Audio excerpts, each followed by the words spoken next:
Assalamualaikum warahmatullahi wabarakatuh. Waalaikumsalam warahmatullahi wabarakatuh. Apa kabar anak-anak semua? Alhamdulillah baik, Pak. Alhamdulillah. Mudah-mudahan kita selalu diberikan kesempatan dan kesehatan untuk selalu mengikuti aktivitas pembelajaran. Ya, kita harus bisa beradaptasi dengan situasi COVID saat ini. Jangan menjadikan alasan bahwa COVID ini membuat kamu malas. Sebelumnya, Bapak perkenalkan dulu apa materi kita. Kenapa kamu dikumpulkan di sini? Ya, materi yang ingin Bapak sampaikan kepada kamu yaitu layanan bimbingan kelompok. Baik, sebelum itu marilah kita berdoa dulu kepada Allah Subhanahu wa taala agar acara kita ini, pembelajaran kita ini sukses dan lancar. Berdoa dimulai.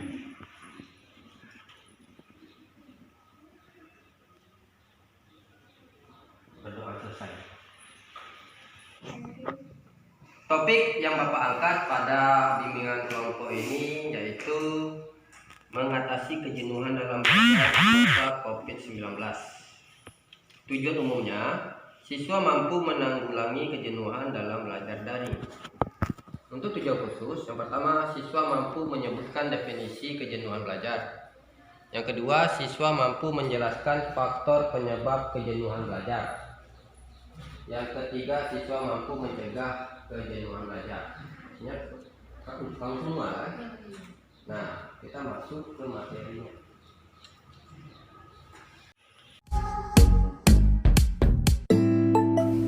Halo teman-teman, kalian pernah nggak sih ngerasain kejenuhan belajar? Emang kejenuhan belajar itu apa? Mau tahu? Yuk kita bahas sama-sama.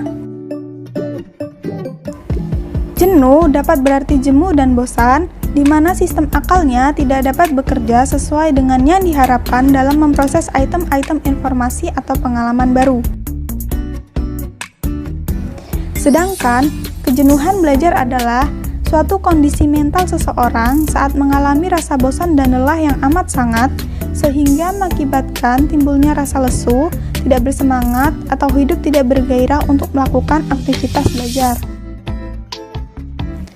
Kejenuhan belajar ini dalam bahasa psikologi lazim disebut plateau atau learning plateau. Faktor-faktor yang menyebabkan kejenuhan belajar ini yaitu yang pertama, physical demands atau tuntutan fisik. Physical demands ini adalah stres yang terjadi pada siswa yang bersumber dari lingkungan fisik sekolah. Yang kedua, task demands atau tuntutan tugas. Adanya tuntutan tugas sekolah ini tidak jarang menimbulkan perasaan tertekan dan menimbulkan kecemasan. Yang ketiga, roles demands atau tuntutan peran. Tuntutan peran secara tipikal berkaitan dengan harapan tingkah laku yang dikomunikasikan oleh pihak sekolah, orang tua, dan masyarakat kepada siswa. Harapan peran ini dapat menjadi salah satu sumber kejenuhan belajar bagi siswa, terutama ketika ia merasa tidak mampu memenuhi harapan-harapan itu. Yang keempat, interpersonal demands atau tuntutan interpersonal. Interpersonal demands ini dibedakan menjadi dua, yaitu yang pertama, personal social stressor. Personal social stressor merupakan stres siswa yang bersumber dari diri dan lingkungan sosial. Yang kedua, academic stressor. Academic stressor merupakan kejenuhan siswa yang bersumber dari proses belajar mengajar atau hal-hal yang berhubungan dengan kegiatan belajar. Lalu, apa sih dampak dari kejenuhan belajar ini?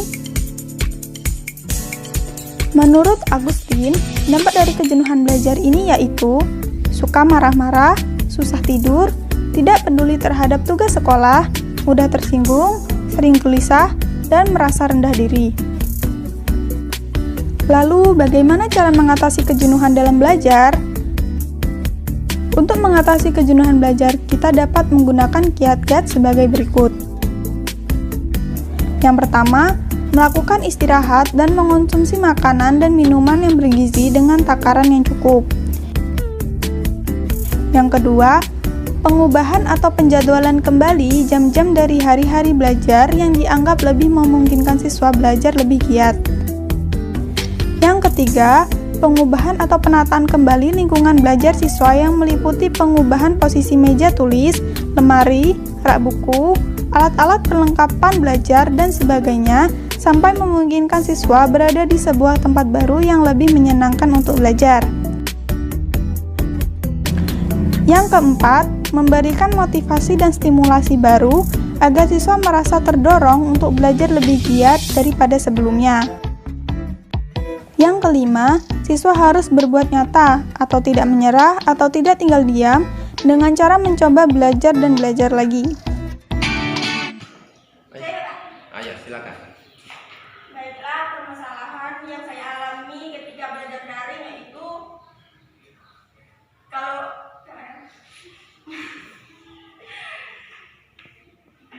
guru memberi tugas itu pakai waktu itu mana ya? Oh, ada itu ya, ada limit. Nah, ya ada limit Pak. Jadi tuh kadang tuh tahu lah Kak, kalau libur sekolah tuh pastilah begadang. Iya. Terus pastilah bangunnya agak siang. Ya, Berarti- jadi tuh kadang dibikin tugas kadang tidak Pak. Berarti kendalanya di waktu yang terlalu Bukan. singkat. Oke, yang lain silakan. Ada permasalahan yang lain? Ya, silakan ini. Permasalahan saya saat belajar daring Ya, yaitu di saat mau buka link tuh Pak, ya. terus sinyalnya lelet. Oh, sinyal tidak Sinyal bersahabat. tidak Ya. bersahabat. Tapi kamu ada usaha enggak untuk pergi ke tempat yang lebih bagus sinyalnya? Iya, tapi kadang tuh Pak, link itu kadang tuh error Pak, dan bisa dibuka. Jadi kami tuh minta bantu, kadang tuh sama Ya. adik kelas minta buka linknya. Jadi untunglah adik kelas kan nggak buka. Berarti link dari guru yang bermasalah tuh kayak mana? Link dari Oh, dari kami, kamu. sinyal ya Pak. Karena sinyal itu. Iya, sinyal. Oke, itu tadi dari Reni. Baik, Bapak di sini akan mengangkat materi tentang kejenuhan ya. Kejenuhan dalam belajar. Bagaimana cara mengatasinya? Kita lihat. Topik yang Bapak angkat pada bimbingan kelompok ini yaitu mengatasi kejenuhan dalam belajar masa COVID-19. Tujuan umumnya, siswa mampu menanggulangi kejenuhan dalam belajar daring. Untuk tujuan khusus, yang pertama, siswa mampu menyebutkan definisi kejenuhan belajar. Yang kedua, siswa mampu menjelaskan faktor penyebab kejenuhan belajar. Yang ketiga, siswa mampu mencegah kejenuhan belajar. Tugas itu pakai waktu itu mana ya?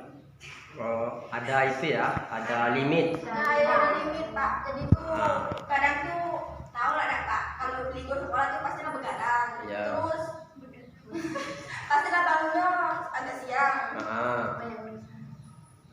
Ya, Berarti- jadi tuh kadang dibikin tugas kadang tidak Pak. Berarti kendalanya di waktu yang terlalu Bukan. singkat. Oke, yang lain silakan. Ada permasalahan yang lain?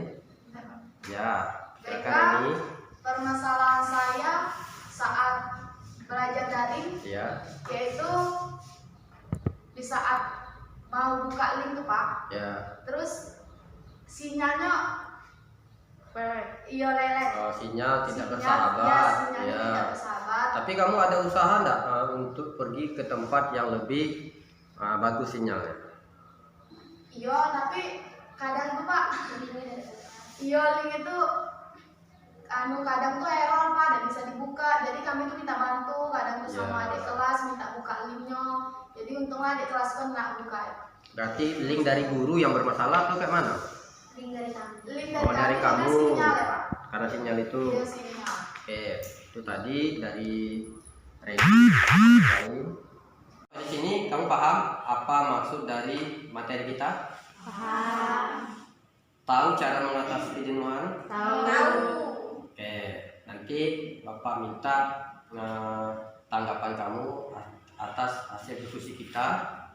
Nanti saya sebarkan di Google Form, kamu isi saja itu. Ya. Mungkin Mungkin itu saja untuk pertemuan kita hari ini. Saya ucapkan terima kasih atas kesediaan Anda semua bergabung dalam pembelajaran ini. Saya akhiri. Assalamualaikum warahmatullahi wabarakatuh.